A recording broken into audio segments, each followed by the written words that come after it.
All right, guys, I have to hurry.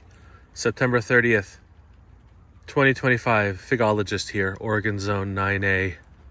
And it's raining. So I'm going to pick this fig.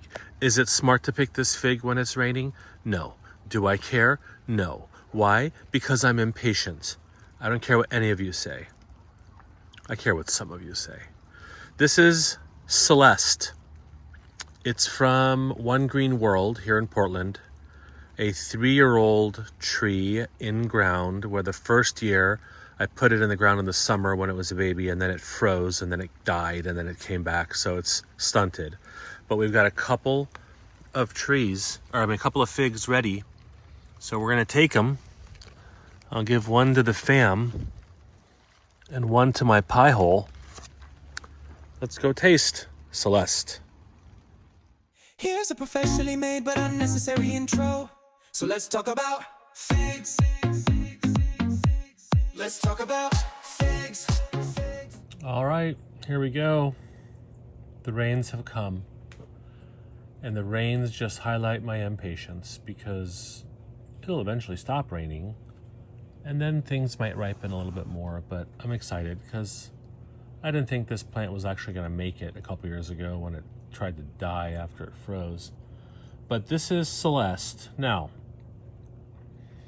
I don't know if it's improved Celeste because One Green World also sells improved Celeste. It looks like improved Celeste, and we tasted it. If you were at the One Green World fig tasting 10 days ago, you tasted it, and it was just a gigantic sugar bomb. Now, that's off of a much larger tree that's older, and the figs were super ripe. These are not super ripe. These are Dr. Gahary ripe, meaning figologist impatient ripe. But let's take a look at them. I've got more on the tree, so I can actually allow them to ripen eventually. This one's 15.5 grams. This one's 23.5 grams. So I'm going to cut into both. And then I'm going to try to give a representative sample of both to the family. These might be totally gross because they could be. Actually, I'm going to do the special trifurcated cut with surgical precision.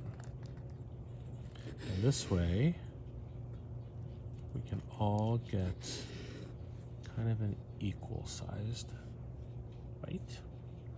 This one also with surgical precision. All right, so they look fairly similar. This one's the riper of the two. So I'm going to use that for my brix scale. I get the biggest piece because I'm in the rain, and I said so. So this is not ripe.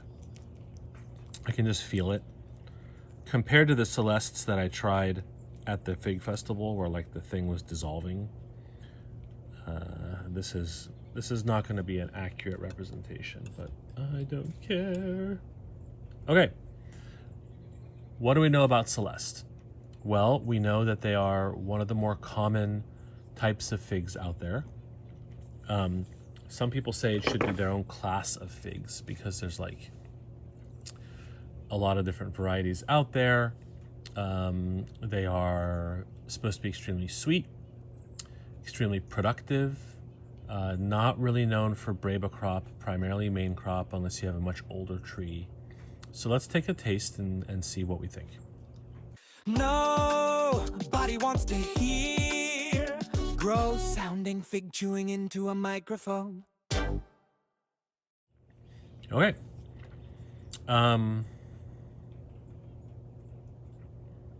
Let's do the brix. This one's going to come in at 17.2. All right. That's pretty good for me. It is sweet.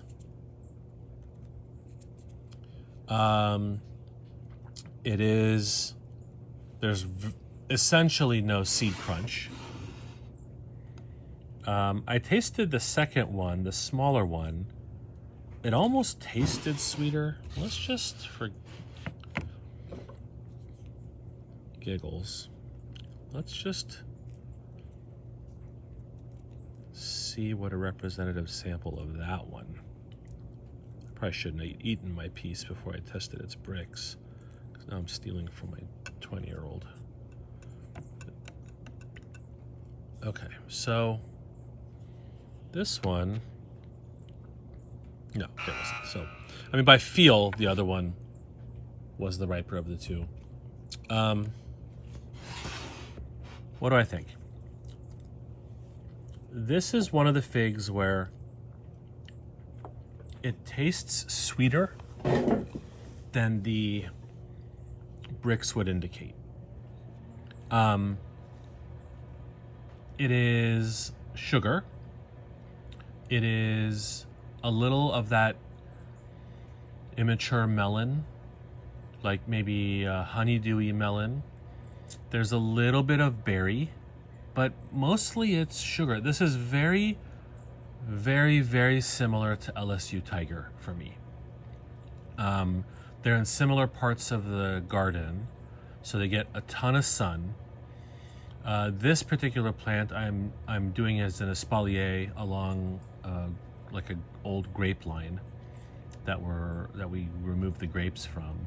It's very pleasant. It's refreshing. There's not a lot of chew to it. It's also just kind of simple, and not in a bad way. I mean, I was hoping for more, more complexity to the flavor profile, but it's a pleasant fig. Certainly, in the rain, the first two figs of this plant that I've ever tasted, maybe I should not do videos. But I don't care, because it's a new fig, and I like tasting new figs. So we'll see. I actually caprified one on the tree. We'll see if that makes a difference. But like I did with the Campaniere, I might do like little updates in the comments to see what the subsequent ones tasted like. But give it to my family, see what they think. I thought this was a pleasant fig. Nothing complex, but very productive. I mean, there's a lot of figs on that little tree, so whether they ripen or not is hard to know. Is this a reasonable choice for an in-ground in the Pacific Northwest? Sure, because I mean, I think as it gets established, these have been known to produce a lot of figs in the Pacific Northwest. I know many people who have them in the ground, and there's different varieties, and improved Celeste is supposed to be a better version of it that One Green World sells now, but you can find them online. And there's other ones that are harder to find. But nice experience. I'll keep tasting figs, and I'll keep reporting back. See y'all later.